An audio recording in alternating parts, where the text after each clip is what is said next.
You're listening to Welcome to Eloma, a podcast for highly ambitious dreamers who get shit done. I'm your host, Kylie Peters. This is a space where we talk about the power of scarcity. Now, as someone who has spent years in the world of marketing, entrepreneurship, and coaching, I can confirm that mindset is pretty much everything. From the way we position ourselves and our businesses and the way we think about how we run our lives and our businesses, mindset really is relevant in all aspects of all of the things. And today we are going to do a deeper dive on the topic of scarcity. Today's guest is Mindy Weinstein, founder and CEO of Market Mindshift, blending psychology and technology to build powerful marketing campaigns. And over the past 5 years, she has pursued her PhD in psychology and technology and has now launched her book, The Power of Scarcity, Leveraging Urgency and Demand to Influence Customer Decisions, which she actually got published with McGraw-Hill. And she's excited to now share it with the world. So we are going to dive into this more today. Welcome to Eloma, Mindy. Thank you. I'm really excited to be here. I'm excited to have you. And Mindy, as we talked a little bit previous to jumping on and recording here, I'm also a fellow marketer and I love the psychology of understanding why we do what we do. But tell me a little bit more about what actually triggered you to really go all in and pursue a PhD in psychology and how it's influenced your approach to the work that you do. And I like how you asked that, like to go all in. Cause I think when I first started my PhD, I was like, I like school. Like this is going to be just a breeze. And then you realize, yeah, not so much. It's kind of hard. Yeah. But what really prompted me to pursue a PhD in general psychology, because that's with the emphasis in technology, as you mentioned, was that I had a marketing background. I mean, I've been a marketer for over 2 decades. I've been a professor and taught marketing classes. And so I always was in the marketing world and got an undergrad degree in marketing, got my MBA in general business. But I felt like the one piece that I hadn't yet dove deep into was the psychology side. Because at the end of the day, as marketers, we always have the latest tool or technique or thing to check out, and try to reach the right customers. But at the end of the day, we're just trying to connect with people, which means we really need to understand psychology and what drives our decisions and our behaviors. And so I thought, you know what, if I'm going to pursue this, I'm going all in on psychology. And so that's what I did. Yeah. So, and how has that, so you obviously you ran your business for years before you started this work. Now you've completed this degree. How have things changed? Yeah. Okay. So great question. So one of the things too, so while I've been running, my business and doing marketing, I had also been teaching full time as a marketing professor. And so that's also just so everyone understands is really like also a big part of the PhD side, because in the academic world, that's important to have that degree. And so, but I've actually now been taking a break for a little bit from the teaching side. Teaching is hard, man. It's a lot of grading. Yeah. It's a lot of time. People don't realize we need to do a better job of taking care of our teachers, but I digress. So true. So true. I could go off on that too.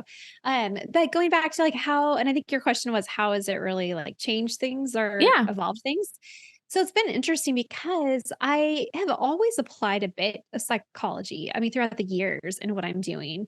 For example, when I first got started in marketing back in the day, it was as a copywriter. And so I realized, okay, well, certain words that we use are triggers, and they get people to take action. And so as I started studying again more on the psychology side, I started testing even more. Like, what if it was worded this way? And I'm not talking about manipulation, because that is not at all. It's how are you setting up your business or your message in such a way that it resonates and catches someone's attention. So that's really where I started applying it. And then I even started testing, different things as I was doing my studies. I would test them out, in my business with my clients. I I don't think my kids will hear this, but I even tested maybe some psychology on them. My 2 teenagers. Like, if I do this, will they do their chores? Yeah. Well, And A/B yes, testing. yeah. You got to give it a Yeah. shot. Yeah, so they were definitely some test subjects there, and so it just was a lot of that, and then so with, and I don't wanna get too far ahead because I know we'll talk about the book material, but as I was diving into all of these things, so much of it had already I've been doing in practice without realizing there's actually a name for this in Mm. psychology, or Hmm. there's actually science behind this, or there's been studies that have proven this, and so it was a lot of validation. Yeah, for sure. Has your deeper dive on psychology shifted the way that you market yourself or the services that you bring to your clients or, your message in general? Absolutely. And so, you know, I want to also just kind of bring it from the big psychology, because that's huge, to really what I focus on. And Hmm. so, what I have really focused on and studied heavily through case studies and then just my own research studies, with participants is the psychology of scarcity. And Yeah. so that specifically is what I have been applying. So I have been applying it in my own business when I even present, it's bringing in that messaging because and with my clients too because we can all put out promotional messages out there. We can all send emails, we can all do social media, we can all talk about our business, but are we setting ourselves apart? And that's really like when we get into scarcity, talking about that today, that's what scarcity does. And so I absolutely have been bringing that in and applying it. And I know we're going to drill down into that more, but it's powerful. Yeah. Well, let's talk about it. So the power of scarcity and the idea of scarcity, we're familiar with, there's not enough for everybody. There's a lack, right? But what are some ways that entrepreneurs, business owners can be leveraging scarcity in either like their businesses, their business models, their messaging, their packages, anything like that? Yeah. Yeah. So I want to define scarcity and how I'm using the term. So scarcity is any type of unavailability or restriction. So think of it that Okay. way. Now, when I first, okay, so just to kind of, I feel like you need to give the why because sometimes Hmm. I have people say, out of all the things, scarcity is where you decided to go all in. Like, don't Oh, we but all that know makes what a that? lot of sense to Yeah. me. Thank you. I Like, love I'm not that. Okay. questioning that at all. I'm like, yeah, that's the sexy part. Let's go. Right. But then it's interesting. So when I started looking into like part of the whole PhD world, is that you have to do your dissertation. And that's pretty Yep. much what takes up the entire years of, Yeah. of your program. And so I already knew I wanted to focus on something that had to do with what drives our decisions or what Hmm. influences us. And so as I was doing my initial research and all of that, I kept coming across scarcity over and over again. And my first inclination was, oh, well, I know scarcity. I'm a marketer. That just means that, yeah, there's only so much supply or, the countdown for a sale. I mean, that's scarcity. But what I didn't realize until I started going into this research is that it is so much more nuanced than that. And I think as business owners and marketers, we think we have a grasp on it and we'll just say, oh, this is a limited time offer. And we're like, oh, see, we're using scarcity. Hmm. No, it's way deeper than that. And so I already defined what scarcity is, but one of the things that as I was studying, I mean, there are 4 types of scarcity. And so I Okay. talk about these in my book. And I'm still going to answer your question. I'm just giving like the super long answer. No, no, this I'm taking notes, so keep going. Okay. So there's 4 types of scarcity. There's the one that you mentioned, supply. That's what a lot of us are familiar with. There's only so many items to go around, which Hmm. you see a lot of that, of course, with like Nike drops. Nike can Sure. technically put enough product out there, but they don't. They But they purposely won't, and it's restrict it. intentional. Yeah, Yeah. it's intentional. So that's supply related. But sometimes supply related can truly be a supply shortage. I mean, that does happen, Sure. but it's any restriction on supply. So let's hold on Hmm. to that one. We'll table it for now. Then there's demand related scarcity. And so that does show truly that this is scarce because of high demand. So anytime you see most popular or best seller, that's a trigger to us in our brains of, okay, this must be good because people want it. So it's demand. And Okay. one of the questions that comes up is, isn't supply related and demand related the same? Not necessarily. I mean, you can run out of supply because of high demand, but it's still Sure. different. It's based on the actual demand of it. But then there's time related, and that's any restriction on time. So anytime that there is a sale, and whether it's Black Friday or it's a countdown timer on a website or a coupon or it's a limited time offering, that's time related. So that's Hmm. just a restriction on the time itself. And then the last one is a limited edition. And that's really a spin on supply related scarcity, but it's a variation of the original.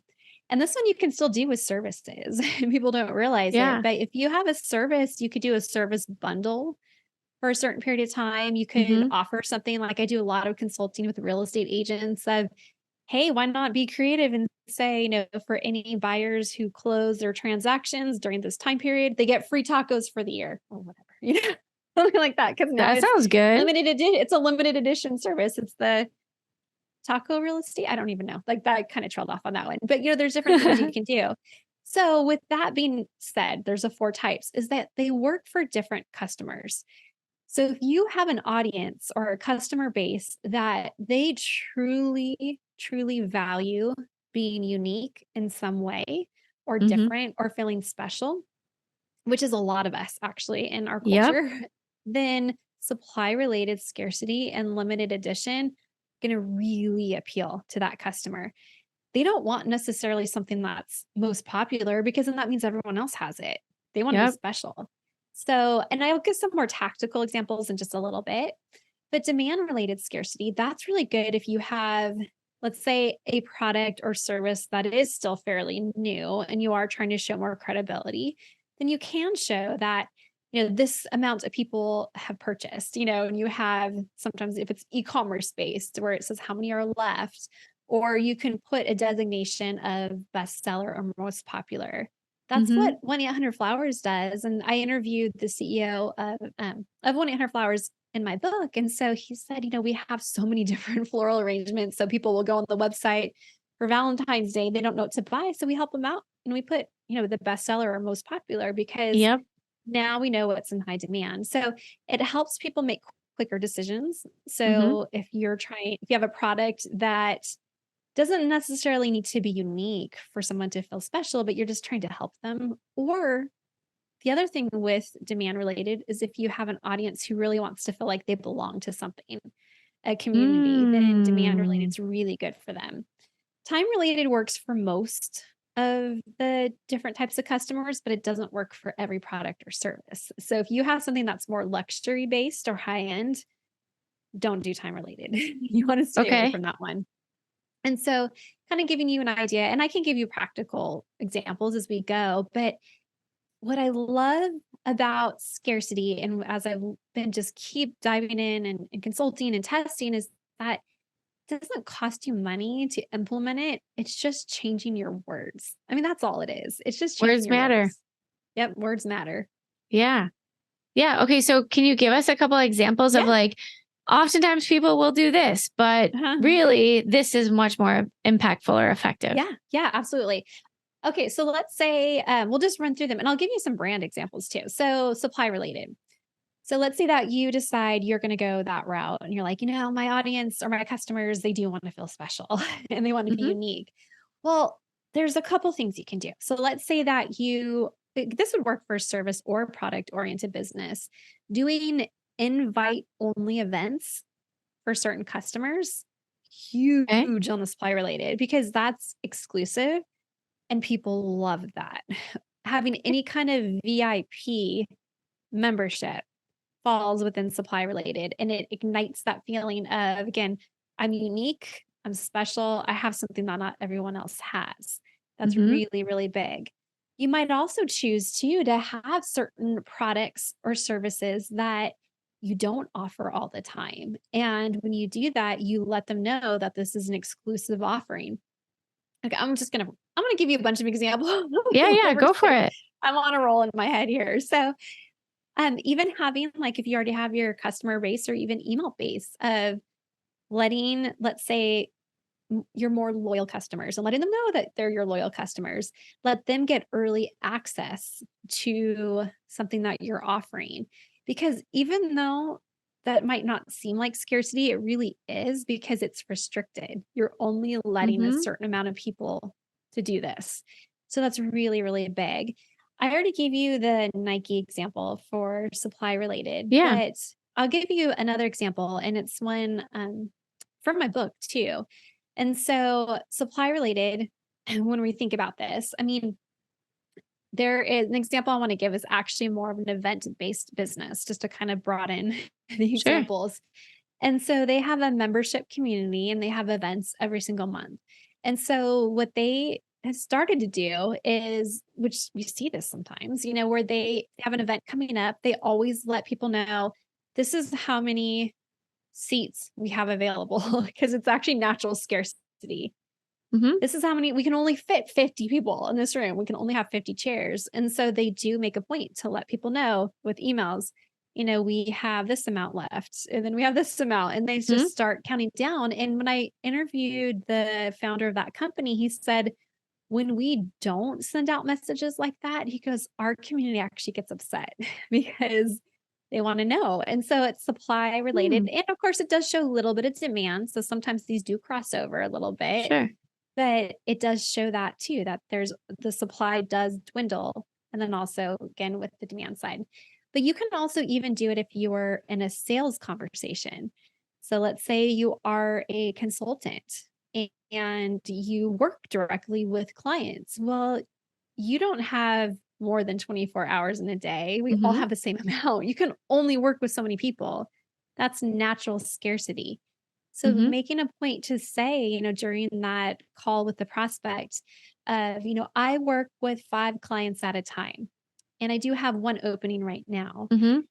You don't ever want to make it up, be Yeah. honest. But if you truly look at your business, trust me, you have some type of real scarcity, Yep. whether it's only so many products that you have produced or if it's just, again, your time. Now, for demand, a great example of that one, I talked about most popular, but I'll talk about another one. And this actually really helps on the product side of things. So I interviewed a woman in my book, and she founded a jewelry company, and it's actually a pretty big jewelry company. When I wrote the book, I think their revenue was 20 million a year, which I'm sure it's higher now. But she said she stumbled across demand related scarcity by accident. And she was always concerned about not having enough product. And so she would, order deep for each, line of product that she had. But then she really did run out. And so she said that they sent out an email letting customers know that they had just restocked that item. And all they did was put restocked in the subject line and it sold Mm, out right away. Again, because nice. all of a sudden, this is what happens with that is in our brains, we're thinking, this sold out before. It must be really good. It's back. Let's make our quick decision. And so, just a really good example of demand related, time related. You can do a lot of things with that. But like I said, think about your business. If you're more of a high end business or a luxury brand, you're not going to want to use that. But if you're just like, hey, I'm not in that category, you can give it a try. So you could do any kind of promotion. So it could be if people bought from you for this time period, it's 20% off or they get this extra item. It could be if you sell products on your website, that countdown timer, which it's funny that the countdown timer, because I think most of us see those and we get all stressed out, but they actually work. And so Mm-hmm. Yeah, it does. I interviewed someone in my book. He has an e-bike company. And he says whenever they add a countdown timer to their sale on their website, he said that their sales increase by 40%. 40. It's not like it costs you money to add Wow. that countdown timer.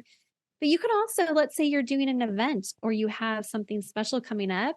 You can even use a countdown timer just to get people excited because that's going to still Yeah. trigger that, oh, wow, look at the clock. Time's going down. Again, time's running out. And you can do that just more as a tactical side in emails and social media because really easy. You can go on your phone. There's apps that have countdown timers. And so really great things you can do, or limited time offerings too, which McDonald's, I interviewed the VP of global marketing, or former VP of global marketing for McDonald's. He was there for 40 years. And we talked a lot about limited time offerings that McDonald's does, Yeah. where the McRib or the Shamrock Shake, or they had their adult Happy Meal not that long ago. So just different examples of things that you can tactically do and they work. Yeah. No, I'm writing down ideas over here. I love it. Here's a question for you. Mhm. Do you tend, or could one assume to see the opposite effect if you didn't do those things? So like if you had a workshop or an event coming up and you didn't say, hey, we only have 50 spots, or you don't do the countdown, or you don't say, oh, we only have 10 spots left. Can you expect to see the opposite happen? Like, can you expect to not fill that room, etc.? Mhm. Yeah. So, yes. I mean, you know what, too? That just makes me think I need to step back and tell you a little bit of what's going on inside of the brain when we're faced with this, because when you don't do those things, you don't create a sense of urgency and you're also not informing your customers. And so it can definitely impact really the success of, yeah, if it's an event of people feeling like, okay, well, I don't really need to worry about it or sign up. But yeah, I What can talk a does little bit about what goes Yeah, on. what Yeah. happens in the brain that Yep. is like, oh, I have to pay attention. Oh, this is important. Yeah. Versus like, because I know we get so much information thrown at us all day, every day, and we're making a million decisions every day. But it's like, is this important? Do I need to think about this? Versus what are the triggers that are like, yes, Yeah. this is the thing. Okay. And so this is my favorite part. This is my favorite part about the whole topic of scarcity. And it's actually what led me down that route to study. And so when I was looking at all the different influence factors, scarcity kept coming up in studies over and over again as being the most powerful. And it's because of what happens to our brain. So there have been MRI scans studies. So again, when I say MRI, I mean we're looking at the brain. That's Yeah. important to remember. Yeah. So there's been multiple studies, but I'll focus on two. And one of the studies looked at what happens in the brain when we are faced with scarcity, but when it comes to a sale. I mean, that's what, not scarcity where you're going to tell someone they're not going to get food or water. I mean, scarcity of like someone is seeing Fine. a limited time offering or sale or something like that. And so, what researchers have found is that when faced with that type of scenario, the parts of our brain that have to do with valuation or even decision making start to light up. And there's one more, and then I'm going to finish talking about this whole thing. This other study that I want to mention, and I'll bring it back around, is another study using MRI scans that looked at how do people react to auction simulations, which is also scarcity. So think like eBay. So people are like hooked up and it's like they're on Yeah. eBay Yeah. and they're bidding on products. And so same thing, researchers were able to see that there was certain parts of the brain that were lighting up instantly. So between the two studies that were done, what we've been able to conclude is that when faced with scarcity, again, nothing to do with survival at all, Yeah. the part of the brain that has to do with decision making, like I said, it lights up right away. But through that, we're able to see that the normal steps of the decision making process are actually skipped. The brain just sees scarcity, decision, Ah. scarcity, decision. So huge. But then valuation, I mentioned that. So here's something that's really powerful too, is that our brain, when we see something that's scarce, whether it is invite only event or the Mhm. most popular item or selling out or restocked or whatever it might be, is that our brain starts to think that is very valuable. Scarcity equals value. So here's the big thing with all of this is then our brain starts to focus on that and it's urgent. And it's the same thing Mhm. that's happened since the dawn of mankind, where our ancestors were faced with scarcity. Now, they were faced with scarcity of food and water, not eBay, but Mhm. food, water, and shelter, but the brain still reacts the same way. When our brain sees that something is going to be hard for us to get, it makes it urgent and the decision comes with it. So there also is the part of fear. And, Mm-hmm. FOMO is, of course, what's Missing talked out. about a Mm-hmm. lot, but FOMO is tied with scarcity. Now, in the psychology world, we don't refer to it as FOMO. We refer to it as loss That's aversion. not the same thing. That's not the official term. No, we Excuse me. weren't This in is the our definition of school. Yeah. FOMO in my Yeah, textbook. right. That is chapter 2. No. But so it's loss aversion. And so Yeah. we are wired to avoid loss. Yeah. We don't want to experience loss. Mm-hmm. Even more so than getting excited about gain, our feelings will be a lot stronger when it comes to loss. So, Mm-hmm. with all that in mind, going back to your question of what happens when you don't use scarcity, well, you're just missing out on that whole opportunity to create that urgency or to get someone off the fence because maybe they were already thinking about going to your event, but hadn't thought about it in a while or like, oh, I got plenty of time. But if you're all of a sudden like, hey, there's, we're 75% sold out, that is going to get you off the fence. I just had Mm-hmm. that happen recently. And here I study scarcity and I still, scarcity gets me. That's how powerful it Yeah. is. Well, But of course. yeah, there was a conference and I was on the fence about attending it. I'm like, maybe I will. And then I just kind of, as most of us do, I closed out the email. I flagged it to look at later. Well, I Mm-hmm. got a follow-up email from this conference and the email actually said something to the effect of something to do with the venue that they were at, that they were going to have to reduce the attendance size in half. And Oh, so, geez. and wanted to let you know, and that just, if you're thinking about attending, make sure you get your seat.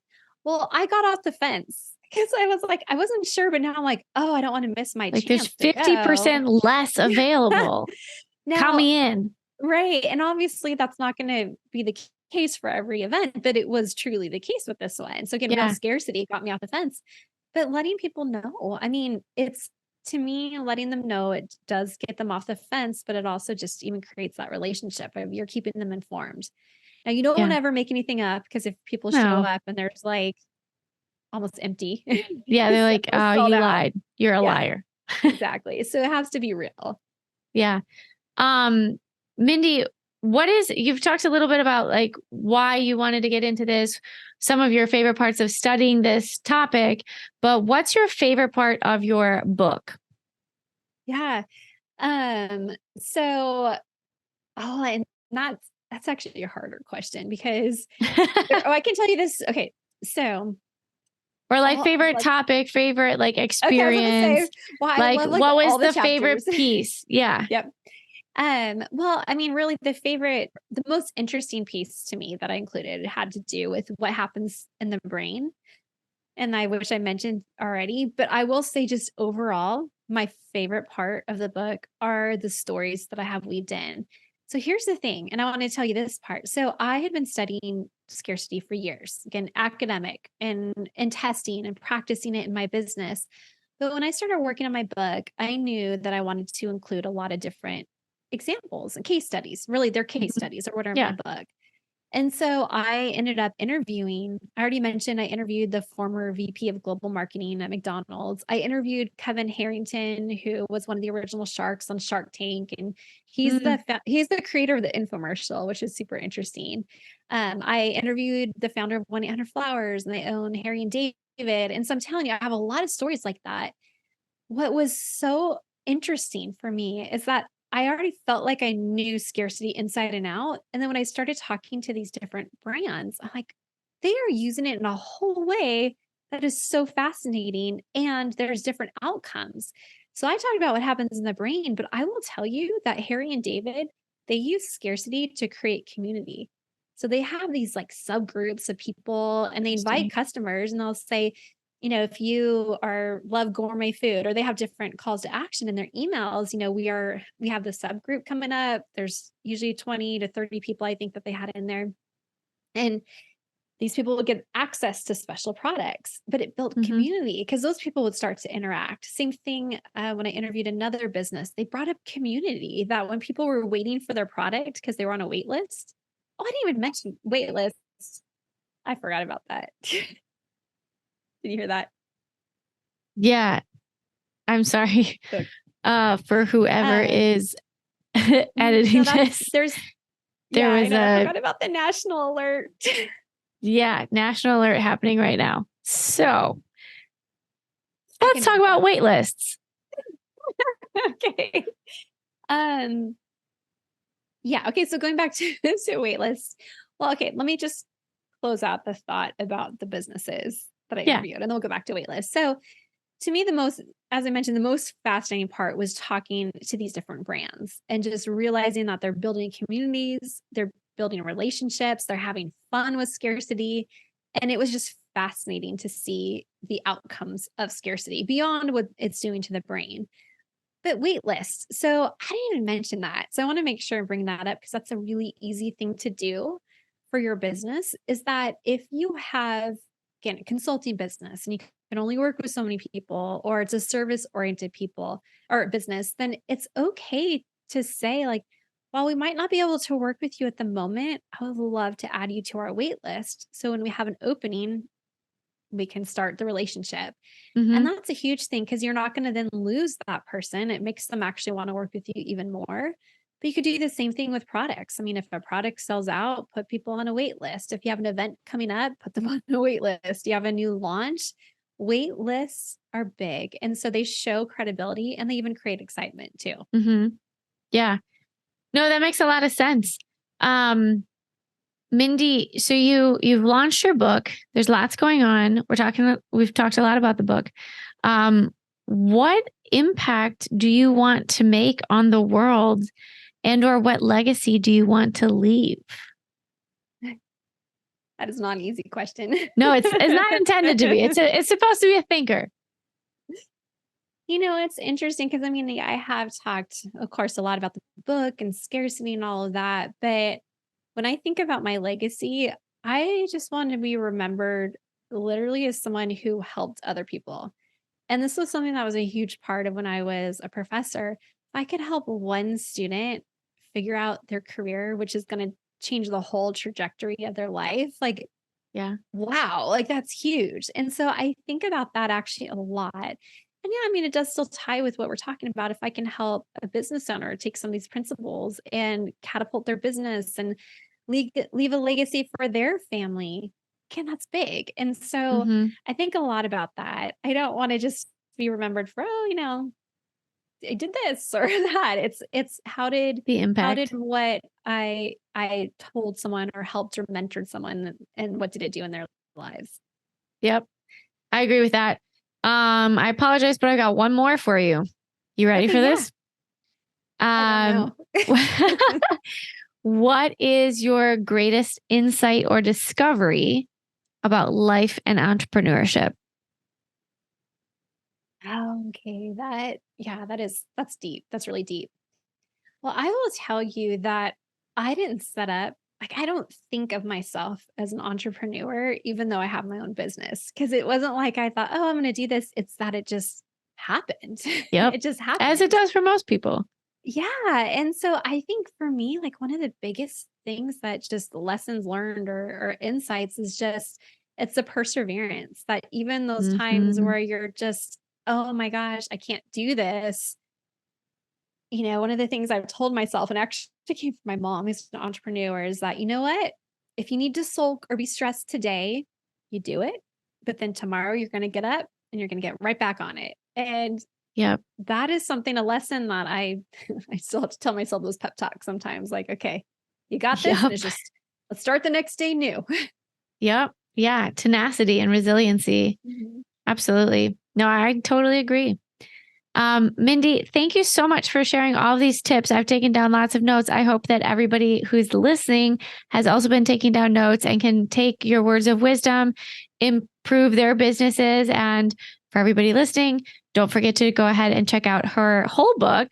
You can download it and buy it in all different formats, Power of Scarcity. And then you can take even more notes on all of the different ways you can improve your business. Mindy, for anybody listening who wants to get in touch and learn more, what's the best way to reach out to you? Yeah, I make it really easy. So if you just go to powerofscarcity.com, that'll take you right to my website. It'll take you to information about my book, but it has my contact information, ways to reach me. And yeah, I would love to continue the conversation with anyone who wants to learn more. Yeah, awesome. And we'll make sure that that's in the show notes as well. For anybody listening, if you've enjoyed this interview as much as I have, please go ahead and leave a review wherever you are listening. And don't forget to sign up for our weekly, actually bi-weekly email newsletter at rixnewsletter.com. And Mindy, again, thank you so much for your time and sharing your words of wisdom. Thank you for having me. To continue learning how to better build your business and make your vision a reality, subscribe to the Welcome to Eloma email list at welcometoeloma.com.